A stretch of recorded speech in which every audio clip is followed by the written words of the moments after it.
தமிழ்நாட்டில் பாதி பேருக்கு குலதெய்வமாக இருக்கக்கூடியவங்க நம்ம கருப்பு அண்ணன் தான். நம்ம கருப்பண்ணன் கோவில் 18ஆம் படி கருப்பண்ணன் உலக பிரதிஷ்டை பெற்றது.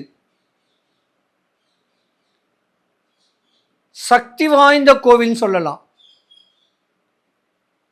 பழமுதிர்ச்சோலை ஆறுபட முருகன் கோயிலுக்கு அடிவாரத்தில் இருக்கார். அவரை வழிபடக்கூடிய பக்குவமே தனிங்க. பல பேருக்கு குலதெய்வம் கருப்பண்ணா யாரும் கூட தெரியாது. இப்ப இருக்கிற குழந்தைங்களுக்கு.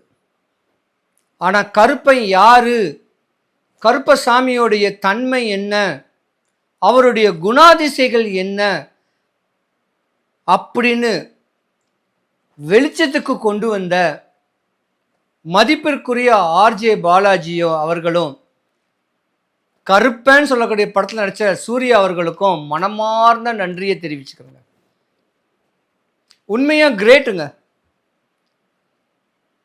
ஒரு பிரபலமானவர்கள் நம்ம குலதெய்வத்தை முன்னிறுத்தி இந்த தெய்வத்தை இப்படித்தான் வழிபடணும், இந்த தெய்வம் நம்மளுக்கு இந்தந்த காரியங்கள்லாம் நல்லது செய்வாங்க அப்படின்னு நம்மளுக்கு வெளிச்சத்துக்கு கொண்டு வந்தவங்களுக்கு முதல்ல நன்றி சொல்லிக்கணும்.